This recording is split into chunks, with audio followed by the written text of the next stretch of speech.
A few months ago, I had the opportunity to participate in a workshop put together and led by the brilliant Carol Willis and Laura Bernero.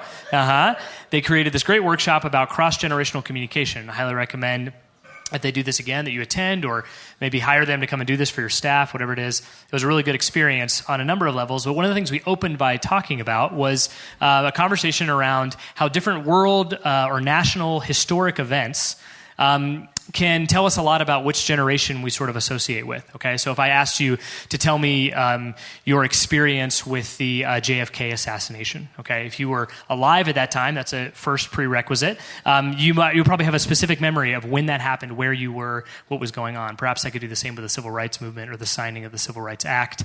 But for pretty much everybody in the room, I could ask you where you were or what was happening when 9/11 took place.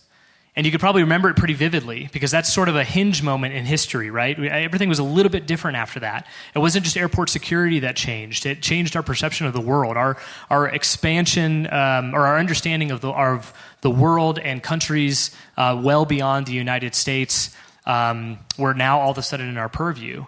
All of a sudden, we were thinking about Arab countries differently than we were before, and in fact, many people thought about those countries with disdain, and people from those countries with an air of prejudice or racism, and that was even normalized and acceptable, right, for quite some time, and for many people still. A lot changed at that point in time. Sometimes when something really, really bad happens, it triggers something in us. When something really, really bad happens, it sticks in our mind in a particular way. Sometimes that is the impetus for change for a lot of people. Sometimes it's a traumatic event that never really goes away. But how are we to approach these evil, tragic, immoral, problematic, challenging, frustrating events as Christians? How is it that we as a church or the church are supposed to approach things like systemic racism, approach things like ongoing economic inequality and poverty? How are we supposed to approach abuses of power or abuses of people? How are we supposed to approach acts of terrorism or war? What is our role? What is our response? Well, tonight I want to focus our attention on these two questions, which are sort of a mashup of questions that you submitted. We obviously have been in this series in Epiphany where people were submitting questions, and we've been responding to those questions, and you all have asked some zingers, that's for sure, and it's been awesome. It's kept me on my toes. There hasn't been a single week that was a softball. Every single one of them has been a little bit tricky. Tonight, I want to answer this question, or respond to, rather, these questions. If God is omniscient, omnipotent, and omnibenevolent, so that is all-knowing, all-powerful, and all-good, how can evil and tragedy exist and even persist? And what are we to do in response to this conundrum? Well, there are many logical equations to approach this. I want to take just a minute to talk about our current cultural moment on the issue. How do people tend to approach this issue, or how do people tend to solve this problem, if you will? On the screen, you'll see a paradigm that we'll put up. Oh, I'm going to get to that later. Sorry, that's my bad. This is the paradigm or the chart that I want to talk about. The logical way to approach this is we have two columns here, one that says evil exists, the other one that says God exists, and under the God exists column, we have a couple qualifiers for that. God is omnipotent, God is omnibenevolent, God is omniscient. At the bottom here, you see the outcome. So the outcome is a logically inconsistent or a contradictory tension that is formed between the two.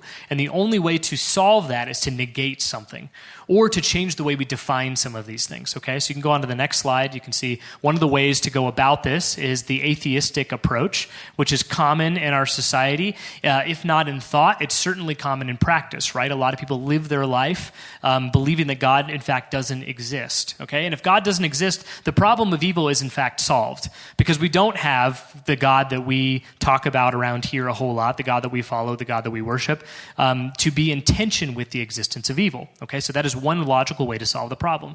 We can go on to the next slide. Another way to solve the problem is to say that God is, in fact, imperfect. So if we say that God is not omnipotent, not omnibenevolent, and not omniscient, or maybe some combination of those things, then all of a sudden we have less of an issue with evil being in existence. So God can exist and evil can exist, but one of the ways to solve this is that God would be imperfect. You can go on to the next slide now. Another way to approach this is what's called a theodicy, and I'll talk about a theodicy more in just a minute. A theodicy is sort of an understanding of how human beings and free will and personal responsibility and God's knowledge and power all sort of work together. How our existence and our participation in the thing actually creates a sort of bridge between the two and resolves some of the tension. So you see some examples at the bottom there of how that can take place in solving some of the tension between the two. Now, again, these are logical equations. So just because this is a logical solution doesn't mean that you should feel satisfied necessarily. Some of you are looking at this and thinking, this isn't satisfactory, and I would wholeheartedly agree. Next slide. One last way to do this is sort of redefine evil as it exists and say that it is different than what we thought. So it's not that so much that it exists in and of itself, but rather it is the absence of good or the absence of grace. That is another way to solve the problem logically. Now, as Christians, okay, to narrow the scope just a little bit more, we are to develop, or the task ahead of us is to develop what is called a theodicy, okay, which is the slide that we'll put up here now from dictionary.com. A theodicy is a vindication of divine goodness and providence in view of the existence of evil. So this is a way to solve the tension between God being all good, all powerful, and all knowing, and the fact that evil glaringly exists in our society. My hope tonight is to develop a practice in response to the problem of evil, even if it isn't a theodicy per se.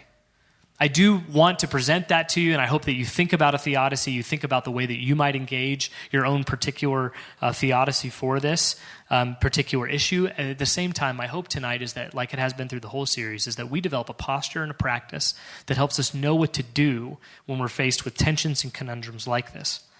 Now, if we were to narrow the scope even more and talk a little bit about our church specifically, I would say actually that up until this series, this was not an issue that you all thought about. Because when I spend time in staff meetings or with elders or with other leadership in the church, or when I just have coffee with parishioners in the church, the problem of evil rarely comes up, if ever. It's been really interesting to see the character of our church form over the years, and the things that you care about, the things that you're concerned with, don't oftentimes include the problem of evil. And yet when we opened up a forum where you could write anything you wanted to, all of a sudden we were getting lots of questions that were similar to questions about the problem of evil. So this is, even if it's not something you're talking about, it's absolutely something you're thinking about. So I'm really glad that we're talking about it tonight. Now I want to talk a little bit about why this is important to Christians. Okay, so one of the things that we've done throughout this series is there biblical precedent for this? Is there something that Christians should think in a particular way? We haven't been afraid to say, I don't know. We haven't been afraid to say the Bible doesn't speak to this specifically, and we'll continue to hold that posture. But I do think that the Bible creates this tension for us in many ways. So I'm going to make you squirm a bit here, okay? We're going to read a couple passages, or rather I'm going to talk about a couple of passages. And these passages that I'm going to talk about form this tension. These are the passages that make us wonder, how is it possible for God to be all these things and yet for evil to exist? The first is Genesis chapter 3. We see a story about Adam and Eve and a snake, okay? They're in dialogue with each other, and the snake plays the tempter, and the Adam and Eve sort of play the innocent bystanders, rather gullible, in fact, and they participate in exactly what the snake tells them to do. They eat from the tree. The only thing that God does to stop this situation from taking place is, previous to the story, he warns them not to eat from the tree. But when this is all going down, he is apparently, in the story, off scene. He's not actually on the stage in the middle of this story. And then when he comes onto the scene, he seems to be sort of aloof. Where are you? What are you doing? He's asking all these questions as if he doesn't know. And we sort of get this idea that God was sort of passive or maybe not involved at all as sin entered the world. As evil and bad and wrong all of a sudden became not only possible in that instance, but possible for the rest of history. It's a concerning story when you look at God's role. We focus oftentimes on Adam and Eve and the snake, but sometimes we forget to look at God's role, and that creates tension. Because it's not so sure or so clear what is it that he is doing there. At first glance, it may seem that God maintains his benevolence and his power. He seems to still be good and maybe even powerful, but he doesn't necessarily seem to be knowledgeable in this situation. It's a very odd thing to look at from that perspective of who is God. Next story that'll make you squirm a little bit. In the book of Job, there's a cosmic wager. God and Satan are having a conversation. Satan says, or God says to Satan, have you seen my servant Job? He's one of his most ardent followers and servants. Satan says, well, of course he is. He has everything he's ever wanted. Take those things away, and I bet he curses you and turns away from you. God says, take your best shot. And all of a sudden, Job becomes a pawn in this game, this sort of like flex that God tries to do on Satan in order to show that he's super powerful and show that he has really, really loyal followers. Everything falls apart for Job. Everything's taken away from him. And the majority of the book is actually about Job trying to sort out with his friends what actually happened and what should he do in response. Some scholars actually treat the book of Job the way they treat the book of Jonah, calling it a historic fiction, saying that it has to be an allegory to make a point because this is so out of character for what we know of God. It's so strange for him to play this particular role when what we know about God seems to be so contrary to that. In this particular case, God seems to have power and knowledge, but not really benevolence. He doesn't seem to be very good, or he doesn't seem to be as good as we want him to be. We want him to be better. We want God to say, no, Satan, you can't hurt my friend Job because I love him, and yet God does not do that. Now, in the end, Job gets everything he's ever wanted. He's blessed beyond his own imagination. And for some people, that is the redemption of the story. And really, no matter what Job has gone through, it doesn't matter because he is blessed in the end. But it still causes attention for us because of God's activity. Lastly, Exodus chapter 12. The book of Exodus is about the people of God being enslaved in Egypt for hundreds of years. And then it comes to sort of a head when God says, let my people go through his servant Moses. And in order to show his power, God brings all these natural disasters onto Egypt, some of which were probably pretty benign and maybe just uncomfortable for the people of Egypt. But the result was, for some of these plagues, some significant damage was probably done, perhaps even loss of life. And the coup d'etat, the very end, to show his power at the utmost, God sends his spirit to pass over the people of God and to kill the firstborn of every Egyptian family. This is a weird story. In fact, it says in the story that God hardens Pharaoh's heart, and then he does this thing that causes death in Egyptian households. How do we square these things, these really challenging passages, with what we know to be true about God? You see, the truth is, these are a few really tricky passages that fly in the face of the overwhelming narrative throughout the Bible of God's justice, mercy, grace, and power. Last week we talked about a quote from Rachel Held Evans where she said that if you want to find it in the Bible, you can. It's basically all there. If you're looking to make a particular argument, you absolutely can. So the question is, which narrative are you going to pay the most attention to? Because the truth is, what we see about God throughout most of the Bible is that he desires justice and mercy. We see this in Amos chapter 5. God says through his servant Amos, but let justice roll down like a river and righteousness like a never-failing stream. In Micah 6:8, he says, and what does the Lord require of you? To act justly, to love mercy, to walk humbly with your God, presuming that God is walking in this way and invites us in to the exact same work. Justice, mercy, kindness, love, grace, generosity. These are the values, these are the characteristics of God. And then there are these strange caveats, these spin-offs, these stories that just don't fit, and they don't really make any sense. And this is why we call it the problem of evil. Maybe rather we should call it the tension of evil, because I don't know that it is so much something to be solved as rather something to be managed, something for us to approach with a particular posture and practice. So how can you and I, how can our church practice the way of Jesus in light of the problem of evil? Well, perhaps one of the greatest injustices that Jesus faced and had to respond to was unto himself. An innocent man murdered so that people in power could stay in power. An innocent man murdered to be shut up so that he would stop talking about the anarchy that he seemed to always be talking about. An innocent man murdered so that his followers would disperse and no longer be a problem to society. Some of Jesus' last words are actually in the form of a question. I didn't realize this until just recently. We talk a lot about questions around here. We think they're good. We think they're empowering. We think they're stretching. Have you ever thought about how, well, Jesus asked a lot of questions, but while he was on the cross, some of his final words were a question. He looks to his Father and he says, my God, why have you forsaken me? And in that moment, I think God gives us, through his Son, permission to ask why. To shake our fists, so to speak, and say, why? Why me? Why us? Why you? Why this? And why now? We are given permission in the model of Jesus to say, my God, why have you forsaken me? As far as we know, there was no answer readily given. I think if God had said, well, sit down, son, let me explain this to you, that would have been recorded, right? The gospel authors would have absolutely recorded that. As far as we know, God does not give an answer. And I wonder if for us, that is an opportunity to feel less entitled to an answer ourselves. Sometimes we say, why God, why God, why God? And we say, we're entitled to an answer. We expect an answer. But in reality, if he didn't answer his own son, I wonder why we feel so entitled to an answer ourselves. Again, it's a tension to manage. We're given permission to ask why, but that doesn't mean that we will always be given an answer. To maintain the posture of Jesus in the face of evil is to have the courage to ask why, even when we aren't guaranteed an answer. And let me tell you, that takes great courage. Why God is a hard question to ask, but it's an important one, and I strongly encourage you to ask it, even if you are not going to get an answer on the other side. But my proposition to you tonight doesn't end there.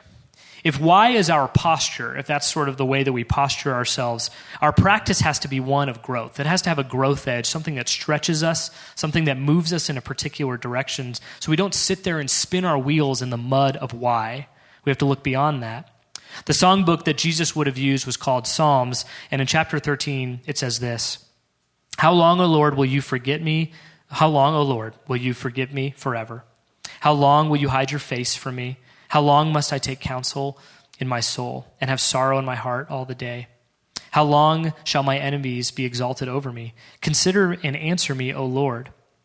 Light up my eyes, lest I sleep the sleep of death, lest my enemy says, I have prevailed over him, lest my foes rejoice because I am shaken. But I have trusted in your steadfast love. My heart shall rejoice in your salvation. I will sing to the Lord because he has dealt bountifully with me." The psalmist doesn't say, why God? The psalmist says, how long, God? How long until you put this right? The psalmist actually asks, when? It's a very different question than why. There's a different kind of faith required to ask when. Because the assumption with the question when is that it will be made right. I believe it will be made right. The question I'm putting to you, God, is when? When will you do this? Clearly, the characteristics that we know to be true of you are delayed for some reason. They're slowed for some reason. We hear about tragedy. We hear about war. We hear about death. We hear about violence. We hear about abuse. Maybe we've experienced those things ourselves, and we wonder when. Both why and when. Maya Angelou said, what you're supposed to do when you don't like a thing is change it. If you can't change it, change the way you think about it. And I wonder if that's the task for us tonight. To change the way we think about evil, to change the way we think about this tension that comes when bad things happen. Perhaps the most hopeful part of the Christian tradition, and yet the one that we talk about often the least, is our shared belief that Jesus is coming back. He's coming again to renew, to rebuild. He's coming to make reparations for wrongs that were never righted. He's coming to bring healing and redemption in a full version of his kingdom. We believe that. That's something we hold to. It's a pretty standard core Christian tradition and Christian value. And so maybe our thinking must change, as Maya said. Anne Lamott said, but grace can be the experience of a second wind. Even though what you want is clarity and resolution, what you get is stamina, poignancy, and strength to hang on. We ask why because we want clarity and resolution. But oftentimes in waiting for that clarity and resolution, what's building in us is a resiliency. What's building us is a courage. What's building in us is a bravery to ask why, but then also to ask when. It takes great faith to ask when. Because asking when believes that God is going to make it right, while also being honest about the way it feels to not know. Asking when has faith that God is going to make it right, even when it feels like we're not really sure why it is to begin with. Dr. Martin Luther King said, faith takes the first step even when we don't see the full staircase. Faith is scary, and it takes courage. It's not easy to step into these things. You may feel compelled to solve the problem of evil, to say, I want to know why, and I'm going to try to figure it out. You could see how at the very beginning we could do it logically, but it's actually fairly boring, isn't it? And it's not really satisfactory. Like, I didn't feel satisfied by reading any of those things, and I read a lot more versions of those as well. None of those felt like, oh, well, that just really checks the box, and now the problem of evil is no longer a problem for me. No, these actually, if anything, the problem of evil became stronger and scarier and bigger as I continued to read through some of those texts that I presented to you to begin with. But we want to maintain a posture of asking why in the model that Jesus gave us, and then asking when, as the psalmist gave us. So let's ask for a moment. Would you indulge me by just taking a minute to ask when with me? How long, O Lord, will people in our church suffer from mistreatment, prejudice, and injustice? How long will the people of our church suffer from the woes of poverty and economic inequality? How long, O Lord, will the people of our church suffer from PTSD? How long, O Lord, will the parishioners of our church suffer from lost children, spouses, and loved ones? How long, O Lord, will the people of our church suffer from chronic pain or chronic illness? How long, O Lord, will people of this nation and other nation suffer from seemingly endless wars? How long, O Lord, will cancer and AIDS and famine and toxic water plague people around the world? How long will fires burning around the world continue to burn? How long, O Lord, will there be violence against women, especially black trans women? How long, O Lord, will Inglewood experience increases in poverty, increases in homelessness? How long, O Lord, will Inglewood struggle to find resources to meet the needs that our neighbors feel? How long, O Lord, will Inglewood take to find the resources to mitigate deadly flooding? How long, O Lord, will power prevail over justice? How long, O Lord, will these things be before us? We can't always change evil. We can't always do something about it. And I don't want to suck the life out of the thing that you are trying to change. If anything, I want to empower you to go and change things that are wrong, to right wrongs, to fix things that are broken. We can do that. But on a grand scope, we have little power to change some of these big, hairy, ugly, evil things in our world. My hope is that rather our posture would be one of asking why, and our practice would be one of asking when. When, God, would you come and fix this thing? It's often said that when bad things happen, it's there to build character, whether it's for a particular person or it's more broad. But I can tell you from experience that when somebody says, the reason why that bad thing is happening to you is to build character into you, it's going to make you stronger, God's going to do something good with it, that's not a solution to the problem of evil. And we should probably just stop saying things like that, shouldn't we? That's been Julie and I's experience as we suffered through infertility for the course of several years. It was never helpful when someone came up to us and said, it's going to be okay, something good is going to come out of this. It's never been helpful when someone says about Lucy, our biological daughter, you see, God did it, God came through. That's never been helpful to us. It's always been way more helpful when someone sits with us and hugs us and says, this is bullshit and it shouldn't be this way. That's the helpful thing. That's the real thing. That's somebody sitting with us and saying both the why and the when in that moment. Believing alongside us that there is hope for something different, for a better way. I have no idea what you're going through or what's heavy on your heart because it's something you learned about or heard about. But I can tell you tonight that all of the answers to everything you've ever wondered aren't sitting there in the Bible waiting for you to unlock like a code to be cracked. But rather, there's a hopeful message in there about saying why to God, but not just sitting there and spinning our wheels in that mud, but also saying when, God, we believe you're going to come and fix this, or that you're going to flex in that way that's going to help me make this make sense. Would you come and fix this thing? That's our posture, and that's our practice. Would you pray with me?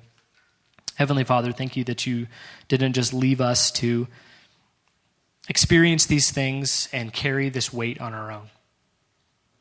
Thank you, God, that despite our confusion and our tension about these things, you sit with us with your Spirit. Your Son came to sit with us.